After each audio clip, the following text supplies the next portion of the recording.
My husband doesn't have any feelings for us mother and daughter. The day Coco was born, he didn't even look at the baby before he dropped him into my arms. Later his first love returned to the country. For the first time, the usually indifferent man got drunk at home laughing as he held our child in his arms. Coco surprisingly wrapped his arms around the man's neck and whispered to me, "Mom, what's wrong with the uncle?" I squatted down and took him into my arms, telling with red eyes, "Uncle's favorite person came back, so we shouldn't bother him anymore. We're moving out." After taking Coco back to the room to sleep, I returned to the guest room and called a lawyer to draft divorce agreement. This year marks the 8th year of my marriage to Enzo. It is also the 8th year of our separation now. I have finally decided to let him go. Bang, bang, pushing open the door. 7-year-old Coco found me holding a doll. "Mom, are we really going to move?" He looked at me, his eyes full of reluctance. "But Uncle hugged me at night. Does that mean he is starting to like me?" I was momentarily stunned, feeling a bit dazed. After 8 years of marriage, Enzo had never allowed Coco to call him dad. When he was 3 years old, he took Coco to the supermarket to buy things and ran into an acquaintance. On the way, because Coco accidentally called out daddy, he put the newly walking Coco down on the ground, letting him walk home behind him. By the time he got home, Coco had lost count of how many times he had fallen, with his knees and palms all scraped and bruised. When Coco was 5 years old, he begged for a long time before Enzo finally agreed to take him to the amusement park. It was also because of Coco's careless mention of dad that Enzo let go of his hand. A 5-year-old child gets lost in the crowd. When he is found again, Coco is hiding in a bush, crying so hard that he can barely breathe. Since then, Coco learned to call him uncle, and our family became a complete joke. Thinking of this, my nose tinged with sadness, and I couldn't help but pull Coco. "Coco, the person uncle likes is coming back. We can't stay in this house any longer." Coco's eyes dimmed for a moment, then he hurriedly brought the doll in front of me. "But Mom, Uncle gave me a gift tonight. If he didn't like me, why would he give me a gift?" Her expression was so eager, desperately wanting to prove that she was the child favored by his father. I opened my mouth, but not a single word came out. How should I say it? How can I say it? I want to tell him that Enzo is happy because his first love is coming back. Or should I tell him that this gift actually a leftover from another child? I can't say anything at all. I can only silently swallow the bitterness and sorrow in my heart, just like before, using a polished truth to protect my child. I kissed Coco's forehead and wiped the tears from the corners of my eyes, where she couldn't see. This was a mother maintaining her image, even in the depths of her pain, suppressing the urge to sob. I smiled and asked Coco, "If Mom wanted to take you away from Uncle, would you be willing?" Coco's body stiffened for a moment, then she said softly, "Can't we not go?" I haven't in a straightforward manner called him dad yet. Tears could no longer be held back. I bit my lip tightly. "Coco, Uncle, he doesn't like us staying in his house. Mom will take you away, okay?" Coco retracted her hand, holding the doll tightly. After a long silence, she said, "I want to give Uncle 3 more chances. If he really doesn't like us, then we'll leave him forever, okay?" I closed my eyes and agreed to Coco's request. "Enzo, Coco and I will give you 3 more chances. After those 3, there will never be a place for you in this home again." Today is the day Enzo's first love returns to the country. They were college sweethearts, engaged right after graduation. Little did they know that, a month before the wedding, Bonnie fell head over heels for a foreign man, without a second thought. She left Enzo and went abroad, in pursuit of true love. From then on, the two went their separate ways. Enzo was downcast for quite some time because of her. It was during that period that I became his assistant. One drunken night we had a child. I also became his underground wife along with my child, not favored by him. Having received the divorce agreement, I began to prepare my resignation letter. Unlike Coco, I am used to Enzo's coldness and ruthlessness, and I will no longer foolishly wait for him as her daughter to return. 8 years is enough to dispel all my youthful fantasies. "Elena, are you really planning to resign?" A colleague glanced at my screen and asked me quietly. I smiled and took out the words I had long prepared well. the child's father is abroad. And I plan to take the child with me to reunite as a family. The colleague nodded. That's true. It must be really tough for you to raise a child alone in the country. You know, we all actually think of you as a single mother in private. Hearing this, I couldn't help but laugh, but it was a bitter laugh. I'm not a single mother yet. I'm worse off than one. My eyes began to sting and I quickly put on a practiced smile, not daring to let anyone notice, after submitting his resignation letter. Enzo walked in with Bonnie. The woman walked ahead, a gentle smile on her face. Enzo followed closely behind, his gaze never to leave her, for even a moment. A colleague nudged me and whispered, Elena, did you see that? Our boss has finally blossomed like an iron tree. I forced a smile while a heavy rain fell in my heart. It takes a decade for an iron tree to bloom, but Enzo, even if I wait a lifetime, I won't be able to catch his eye. In the fleeting moment as we brushed past each other, I couldn't help but call out to him, Enzo. Just as I started to speak, the man shot me a cold glance. Elena, is there something wrong? The words carry a warning, warning me to swallow the words in my mouth, warning me to be mindful of my identity. I lowered my eyes using my last bit of strength to block the reeing corners. I'm sorry, boss. Enzo hummed an acknowledgement and immediately withdrew his gaze. He continued to focus intently on Bonnie, as if she were his entire world. He is my husband, the father of my child, yet at this moment, he openly displays his love for another woman right in front of me. It's quite ironic and also sobering, thinking of this. I chuckled to myself in self-mockery. Originally I intended to tell him that I was resigning now. It seems there's no need to say it. Anyway, he never cared. He didn't care about my feelings, didn't care about our child. Even less did he care about this marriage that was merely a formality. Back at my desk, I received a call from Coco. Mom, there's a parent-teacher meeting today, so school let out early today. Uncle Enzo brought me to find you. I was momentarily stunned and instinctively got up to walk outside. Just then I saw Enzo reaching out to fix Bonnie's hair not far away. There was Coco with his backpack. The small figure stood at the elevator, staring blankly at his father. Having an intimate interaction with a strange lady, such tenderness, such patience, both Coco and I have witnessed it. I was just about to take her away, when Enzo also noticed Coco. The man's body stiffened, and he instinctively withdrew his hand, but the next moment, he protected the woman, and slowly yet firmly walked past Coco, as if he had never known her. My heart ached and I quickly took Coco back to our workstation. Without waiting for me to explain, Coco's eyes turned red and she asked me, Mom, is that the person Uncle likes? In that moment I lost all my strength to speak, and could only nod with tears in my eyes. Coco didn't ask anymore and quietly took out his homework to write, yet tears still couldn't help but soak the paper I hold. Coco in my arms, she is my entire world. Enzo, you have 2 chances left before Coco and I leave. After packing up, Coco and I got ready to go home. On the way, Coco asked me, Mom, can Uncle come to the parent-teacher meeting tonight? After 8 years of marriage, Enzo had never attended a parent-teacher conference for Coco. Seeing the hopeful look in his eyes, I couldn't bring myself to refuse, and sent a message to Enzo. Coco has a parent-teacher meeting tonight. Are you free? The message was sent out, and before it sank into the sea, Coco lowered his head holding his backpack and asked me, he doesn't want to come, does he? Then she smiled understandingly, and pretending not to care, said it's okay. Uncle is busy, I can understand. Hearing Coco's sensible words, it felt as if a heavy stone was pressing down on my chest. The pain made it almost impossible for me to breathe. Just as I was about to speak, my phone rang. It was a message from Enzo. When I have time I will come. A moment of surprise surged in my heart, and I could hardly wait to show the chat interface to Coco. Coco did.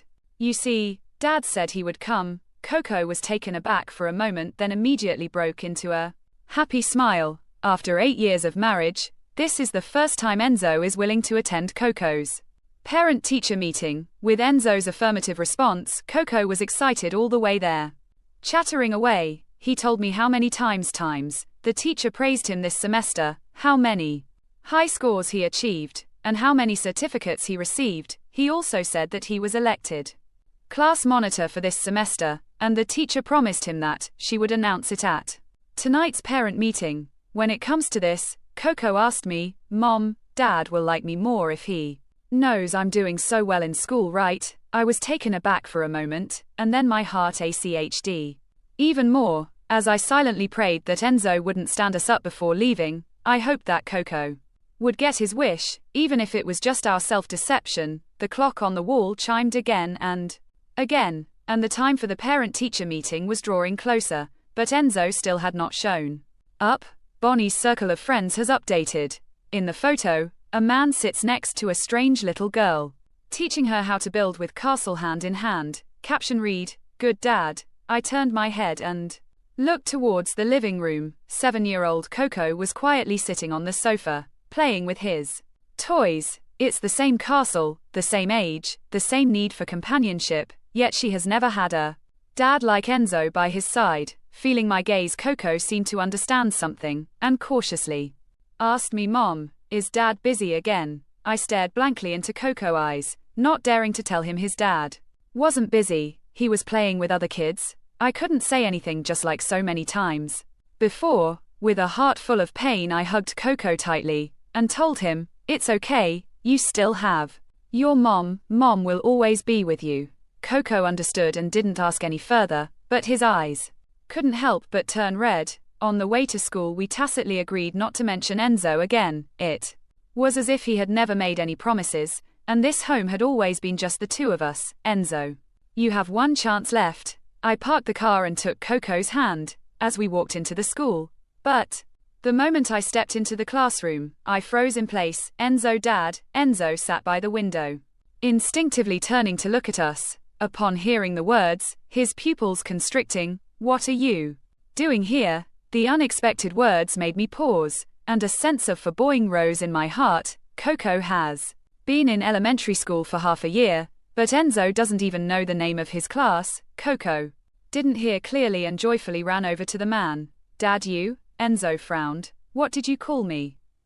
Coco's expression froze for a moment, then he skillfully changed his address. Uncle, you're in the wrong seat. My seat is in the front. She looked at Enzo, his eyes filled with joy. This was Enzo's first time attending Coco's parent-teacher meeting, and it was also the first time he had kept his promise. But this excitement didn't last long. The next moment Enzo avoided his gaze and said, I didn't sit in the wrong place. This is my spot. Coco was taken aback for a moment, just as he was about to speak, when a figure bumped into her. Get away, this is my dad. Out of a mother's instinct, I immediately held Coco close to my chest. Enzo also instinctively stood up, but froze again when he met Bonnie's surprised gaze. Withdrawing his hand, he shielded the girl behind him and said stiffly, Julie didn't mean to. I apologize on his behalf. Coco and I were both stunned. Such protection, such care, Coco had never experienced before. Who is she? I stood up and asked softly. Enzo paused for a moment, and after meeting my gaze, a flicker of guilt passed through his eyes. The child of a friend, is that so? I murmured, but deep down I understood. This is the child in Bonnie's photo, the child that Enzo is willing to accompany. Sure enough, the next moment Bonnie walked in with water, and was quite surprised to see us. Assistant Elena, are you here to accompany the child to the parent-teacher meeting as well? Where is the child's father? Hearing this, I instinctively looked at Enzo, but all I saw was his evasive gaze. I understood. In my heart he was afraid I would expose him. In a daze, I seemed to return to the day Bonnie went back home. The usually cold man was drunk for the first time. It was also the first time he smiled when he heard Coco call him Dad. Coco and I both thought that we were finally going to find happiness, but in the next moment, the name Enzo was uttering was Bonnie's, and that was when I realized he had mistaken the person. I unconsciously tightened my grip on Coco's hand, just as I was about to speak. Coco spoke first. My dad is not in the country. He's very busy and I don't want to disturb him. In a single sentence, two people were left in shock.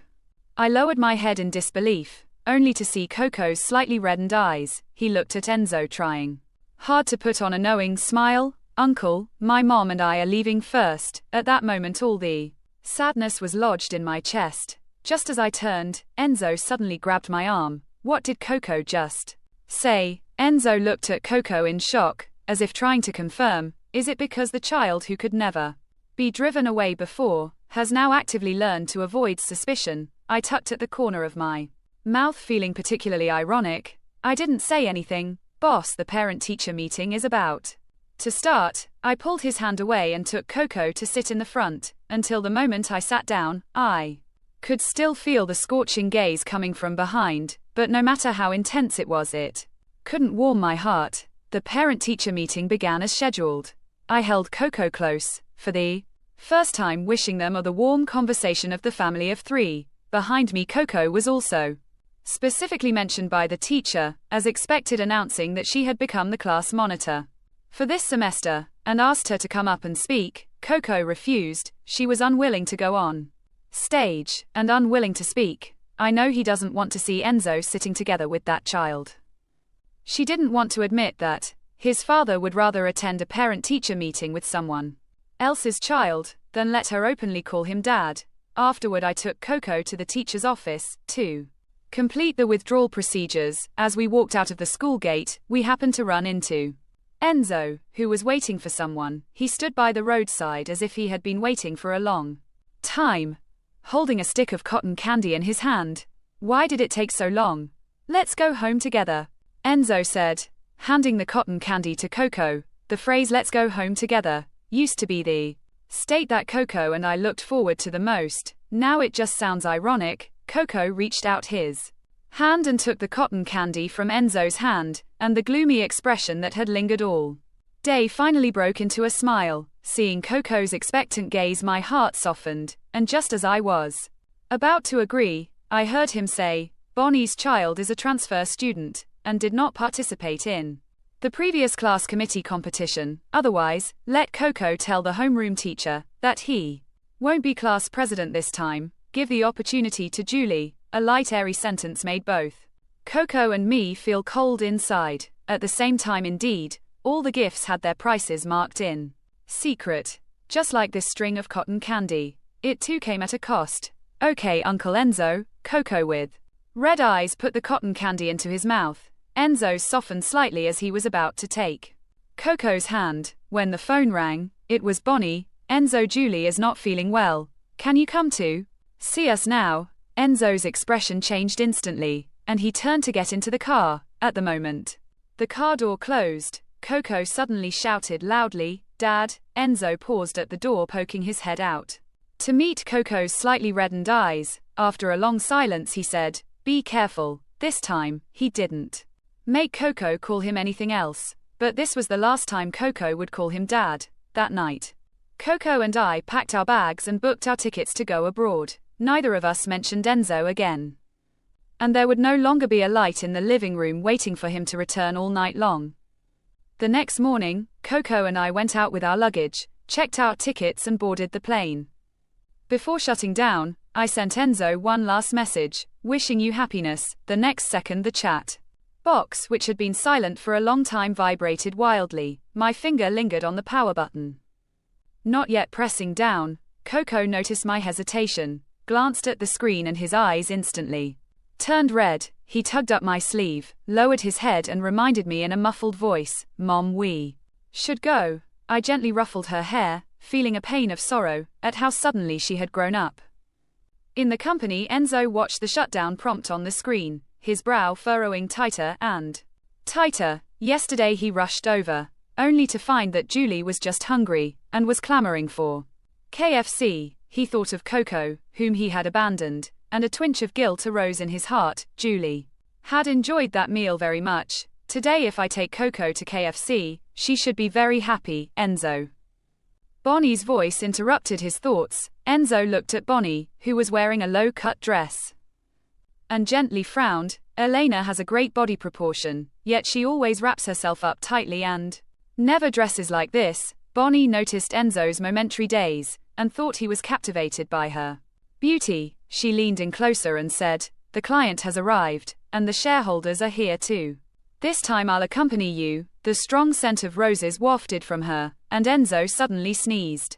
Several times, after I learned that Enzo was allergic to perfume, I gave away all my perfumes, and even switched my shampoo to a light tea scent, and Bonnie, his former fiancée, who had been in love with him for many years, had completely forgotten. Enzo silently distanced himself from her, then stood up and walked towards the conference room. Last time he had promised to help Bonnie return to the workplace, and this time was just the opportunity to let her make a formal appearance in front of everyone. He also wanted to take this chance to let everyone know that Bonnie was under his protection. Bonnie saw Enzo's approval and followed him in her high heels in the conference room. Everyone was enthusiastically discussing the fiery secretary they had seen in the president's office today, but fell silent when Enzo walked in. Enzo seemed oblivious, flipping through the documents on the table, but after just a glance, his brow furrowed. Everyone looked at the documents in their hands, their expressions varying.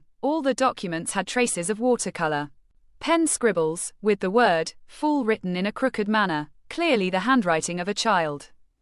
Enzo threw the document on the table, his tone somewhat harsh. "Who prepared this document? Do you have no basic work skills?" The department heads present exchanged glances. All the documents were copied to the CEO's office and printed by the secretary. Even if something went wrong, they couldn't be blamed for it. Enzo looked around at everyone with a face as cold as frost, and finally coldly threw out a sentence. "Call Assistant Elena over." The HR director hesitated and spoke. "Boss." Assistant Elena. Before he could finish speaking, the client interrupted him, slamming the document down on the table. "Mr. Enzo, if this is your company's attitude, then we have no need to cooperate." Everyone's gaze fell on the document, where the name of the leader from Party A was adorned with a crooked squiggly drawing of a big turtle, along with a few insulting words written beside it. Enzo's face turned ashen. He had never imagined that the mother and daughter he trusted would land him in such a huge mess. Bonnie, feeling wronged, explained with tears in her eyes, "I'm sorry, I didn't expected this." Client retorted without any courtesy, "What do you think you are? I'm talking to your boss." Enzo rubbed his aching forehead and stood up to apologize. "I'm sorry, this matter was my oversight. I will arrange for someone to prepare a new contract immediately. As an expression of my regret, we are willing to reduce the price by an additional 3%. This time client remained silent, calculating the value of their own face. Bonnie cried out in grievance, her appearance resembling a pear blossom drenched in rain, causing everyone to frown. Their expressions no longer kind at work. Appearance can only be considered a bonus. What this group of people values most is workability. Like the previous Elena's assistant, not only was her appearance pleasing to the eye, but her workability was also 100 times stronger than hers. "I really don't understand what the boss is thinking. He'd rather not have assisted Elena than have this vase placed beside him." After everyone left, Bonnie looked at him with red eyes. "Enzo, I'm sorry. I didn't expect this to happen. What should I do?" Enzo instinctively wanted to comfort her. But when he met Bonnie's pitiful gaze, because Elena would never look at him with such eyes, she was proud. Every task was pursued with perfection, no matter how difficult the task, or how tricky the situation, she could always handle it with ease, unlike Bonnie, who could only cry and leave all the mess for himself to figure out. If today were Elena, no, it wouldn't be. She is very careful.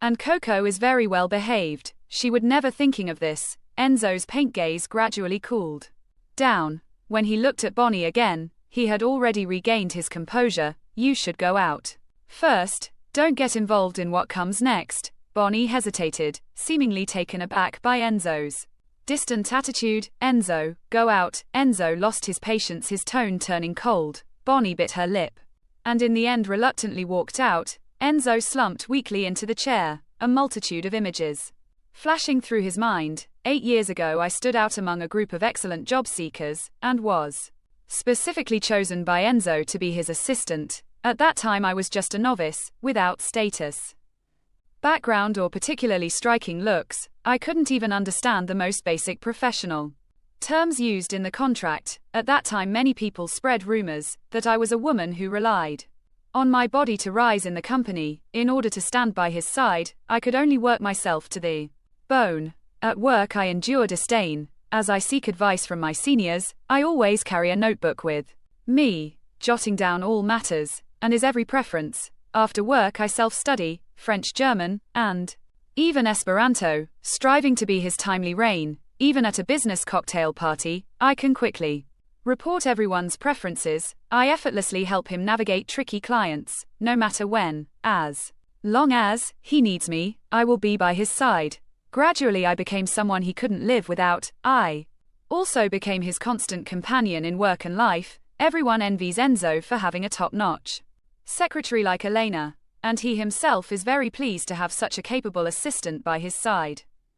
Unfortunately, everything was destroyed that night. I went from being the golden secretary in his heart to the scheming woman who painstakingly climbed into his bed. In his words, my efforts in his eyes became mere means to get close to him. He used to admire me so much, and now he loves me just as much, to the point that even our child receives not a shred of his concern. He thought that, if Bonnie were by his side, his life would definitely not be like this now. He has what he wished for, but thinking about today's events, he feels a bit regretful, recalling how today's gaudy Bonnie is so far removed from the first love he yearned for. He suddenly felt that his feelings for her had perhaps changed long ago. Maybe he no longer loved Bonnie as much as he once did. Perhaps what he loves is just, he rubbed his brow trying to dispel this absurd thought, yet unconsciously Coco's image came to mind. Thinking of this, Enzo took out his phone and quickly typed a message. Get ready, I'll pick you up tonight. Maybe sensing the stiffness in his tone, he frowned and softened his words. Let's take Coco to KFC for dinner. He watched it 2 more times, then took a deep breath and pressed send. One afternoon the messages sank like stones into the sea, with no replies received. Enzo picked up his phone again and again, only to put it down in disappointment. Each time Bonnie brought the coffee to the table and quietly said Enzo. Enzo stared at the blank screen, his eyelids not lifting even once, his tone carrying a restlessness he wasn't even been aware of. Just put it down and go out. Also, from now on, call me boss at the company. Even if you were placed here by me, you need to be mindful of appearances. Bonnie's eyes shimmered with unshed tears. Looking utterly pitiful, Enzo looked up, slightly furrowing his brow, and picked up the internal phone to call his secretary. Bonnie is still not used to her first day as an assistant. Arrange for her to rotate through the departments first, and she can come back after the assessment period. When Bonnie was taken away, she still had that pitiful look, but it no longer moved Enzo in the slightest. As the end of the workday approached, Enzo still hadn't received any response from me. But this time he was surprisingly patient, perhaps recalling how he would always be left behind every time they went out. He took the rare initiative to go to KFC, waited in line for half an hour, and packed up all the food in one order. As long as Coco eats it, he will remember the flavors he likes. When he excitedly opened the front door, the spacious living room was empty. There was no Coco sitting on the carpet, building castle, nor was I in the kitchen preparing dinner. Enzo went to the kitchen. He took a can of Coke from the fridge, and only noticed when closing the door, that the fridge door was covered with stickers of all sizes, most of which were family photos. Enzo's heart ached for a moment, because there was no father in Coco's painting. It was as if the scene of Coco first offering to paint for him appeared before his eyes again. He held the drawing board and carefully approached Enzo, saying, "Dad, can you be my model?" At that time, what did he say? He kept a straight face, not even looking up from his phone, as he replied to Julie's message, dismissively saying, "I'm very busy, I don't have time." Thinking of this, Enzo suddenly felt an inexplicable irritation and regret surge within him. It's okay. Next time Coco invites him, he'll just accept. Enzo arranged the food on the table one by one, then looked at the phone on the table. It has been 10 minutes since Coco kindergarten let out, and according to the route home, Coco and I will be home in 5 minutes. He nervously arranged the fries and carefully squeezed the ketchup into the shape of a heart on the pristine white plate. After finishing everything, he sat At the table, nervously staring at the direction of the door. 5 minutes, 10 minutes, 20 minutes passed. The door and the phone remained silent, and Enzo's heart felt as if it were being torn apart by an invisible hand, making him anxious and uneasy. Finally, after half an hour, and Enzo's heart felt as if it were being torn apart by an invisible hand, making him anxious and uneasy. Finally, after half an hour, a gentle knock sounded at the door.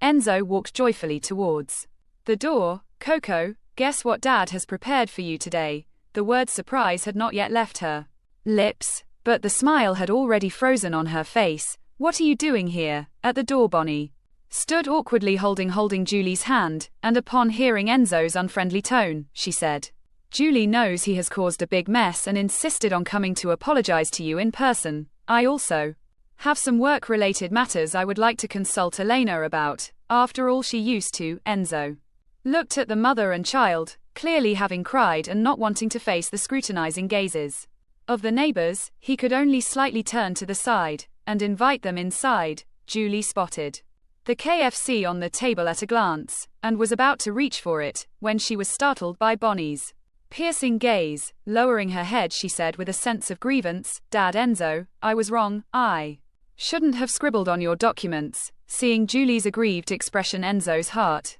softened a little. Coco often looked at him with those same eyes. Thinking of Coco, he felt a bit flustered again. It had been so long. Why hadn't Elena and Coco made it home yet? He ignored the mother and daughter, simply picked up his phone, walked into the kitchen and began dialing Elena's number, but it was off again. He pressed his lips tightly together, hesitated for a moment, and then dialed the company's number, ready to inquire about Elena's absence from work today, but he heard a loud noise coming from the living room. When Enzo came out, he saw Julie standing on the remnants of the castle, small pillars scattered all over the floor, the entire living room in a chaotic mess. Bonnie shouted sharply, startling Julie into dropping the half-eaten egg tart on the ground, and she ran to Enzo crying and whimpering. In the past, whenever she made a mistake, and her mother wanted to scold her, Enzo would protect her, just like his father did, and she thought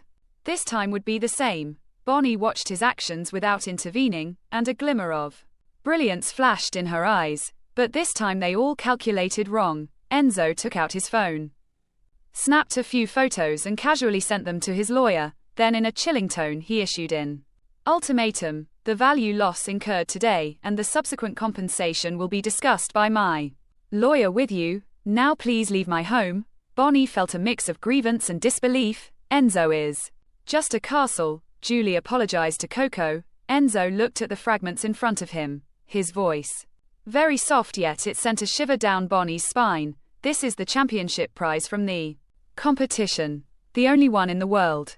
Do you think a mere apology can solve this problem?" Bonnie was left speechless, but Julie was unwilling to relent. "I won't apologize. Why should I apologize to the child of a mistress?" Enzo stared wide-eyed in surprise. "What did you say?" Bonnie wanted to cover Julie's mouth, but it was too late. Julie stood defiantly in front of Enzo, hands on his hips, her anger palpable.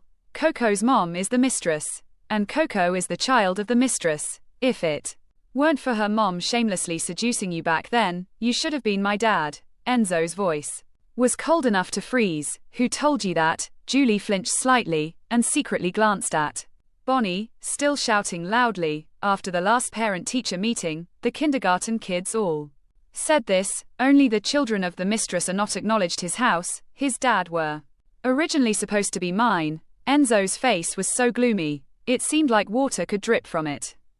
He recalled the parent-teacher meeting, when Coco had excitedly called him dad, only to be sternly reprimanded, and told to correct herself. He had never considered how much harm such behavior could cause her, but now hearing these words come from a group of children, the impact must be immense.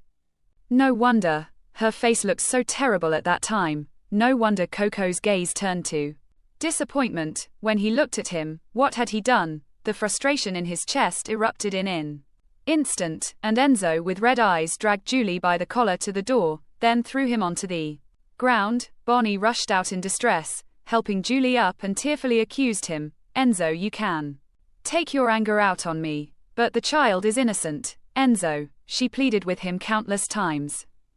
Enzo, you can misunderstand me all you want, but the child is innocent. Can you show her a little bit of paternal love? He thought of that proud woman again. Misunderstood by him, she did not yield. Neglected by him, she did not yield. The only thing that could make her willingly soften was the child. Enzo angrily called security to have the person removed, then began frantically calling the company. Hello. The voice on the other end of the phone was very noisy through the receiver. He heard the HR director gently soothing the child. Daddy has work to do. Can I come play with you and build blocks in a little while? On the other end of the phone, a child's soft and sweet voice said, Daddy, hurry back, or in your room will be taken over by a big monster. The HR director smiled and replied, then walked to a quiet place and asked with some confusion, Boss, what's wrong? The deep voice of a man startled Enzo, who had been lost in thought. The man cleared his throat somewhat awkwardly and asked what is the reason for Elena's absence today. The HR director was taken in back for a moment, then quickly replied, Assistant Elena has already resigned. What? Enzo exclaimed, his fists clenched tightly. The HR director quickly explained, the day before yesterday, early in the morning, Assistant Elena submitted her resignation letter. She said her husband was on business abroad, and she wanted to take Coco to reunite with her family, and would not be coming back. Enzo gritted his teeth and demanded, such a big deal, why didn't you tell me? The HR director was taken aback for a moment. Boss, you said that Assistant Elena would only be an ordinary assistant from now on, and all processes would follow company regulations, so her resignation procedures do not require your senior approval. I saw that Elena's assistant had a firm attitude, so I followed the procedure and processed her resignation. Is there a problem? Enzo listened, his hand tightening into a fist, almost unable to suppress a scoff. How could he not know, when Elena had gotten herself a husband abroad? Just as I was about to lose my temper, a child's voice suddenly came through the phone. Daddy, why aren't you here yet? The voice of the HR director came soothingly. Almost done. Baby, can you wait for Daddy to finish the call?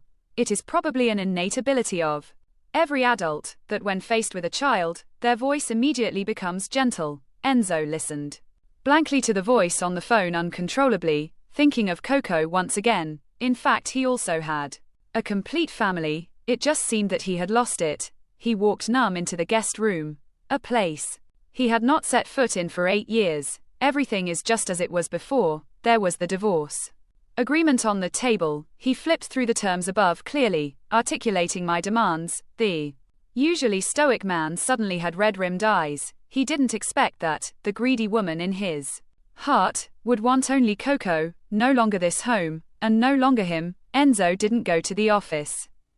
Instead, he waited early at the kindergarten gate. He was waiting for Elena, and the smile as I brought Coco to school. Unfortunately, from morning till night, he waited all day, but did not see a trace of Elena and Coco. After school, Julie dashed out, and immediately spotted Enzo's car, just as she was about to get into the car, under the envious gate of the kindergarten children like before. She was suddenly yanked down by Enzo. Where is Coco? Did you see her today? Julie looked at Enzo with dissatisfaction, and replied disdainfully, no, maybe she knows, she's the child of a mistress, and is too afraid to come to school. As soon as Bonnie arrived, she saw a large and a small figure facing off, and her unease grew even stronger. As soon as she got home yesterday, she received 2 documents. One was a termination notice, and the other was a lawyer's letter. She originally thought she had successfully won back Enzo's heart, but little did she know that his heart had long been occupied by Elena and Coco. He just wasn't willing to admit it. When the dean learned of his identity, his attitude shifted from surprise to disdain, and his words became unkind. In all these years, it's the first time I've seen someone eager to be a father to someone else's child. Every time there was a parent-teacher meeting, the other kids would mock him for not having a dad. And I really thought his father had passed away. Coco's mother has already processed her withdrawal from school. Apart from these certificates, she didn't take with her. I have no more information about her. Enzo stood at the entrance of the kindergarten, holding a thick stack of certificates. Tears streaming down his face, he finally realized that he had not only lost his capable wife, but also completely lost the outstanding Coco. Goodbye. Enzo was at Coco's piano's venue during these years abroad. Elena intentionally nurtured her interest in piano according to Coco's preferences. Although still young, she is already a well-known little pianist in the industry. This time he was invited to return to his country for a charity auction, and all the money earned will be donated to the welfare home, according to her wishes. As soon as the auction began, all of Coco's piano were bought at a high price by one person. I had a faint premonition in my heart. Sure enough, during the part where the pianist thanked the buyer, we saw Enzo. He looked much more weathered than before. His clothes were covered in wrinkles, and his chin was thick with stubble, yet despite this, he was still very handsome. He stared at us intently, awkwardly accepting the flowers that Coco handed him. I heard him whisper softly, "I'm sorry, Coco. Daddy lost you. Give Daddy another chance, okay?" Coco's figure stiffened for a moment, quickly distancing herself from him, and smiled politely. "Thank you for your donation, Uncle.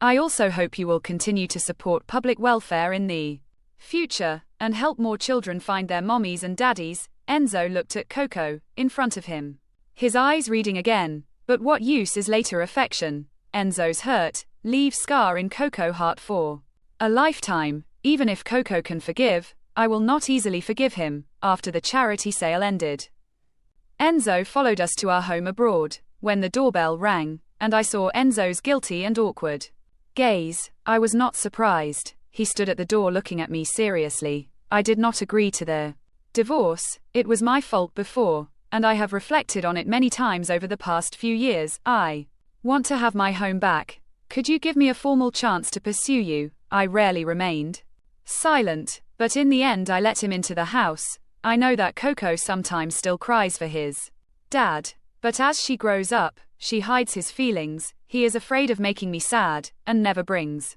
him up anymore. A month later, Enzo knocked on my door again. I have transferred all my business overseas. From now on, I will definitely strive to be a good father. I asked Coco if she wants to be in contact with her father, and she said that it depends on his performance, but on the other hand, I refused his pursuit. When I was abroad, I met Stefan. He is a single dad. His son often played with Coco. After some time, he proposed to me, and I already said yes. The two children are getting along very well, and Coco do not mind. So when Stefan and Elena got married, Enzo helplessly looked at a distance. He regretted not to cherish her. He regretted not to provide Coco parental love. He regretted welcoming Bonnie. He regretted it, and there's no medicine of regret in this world. End.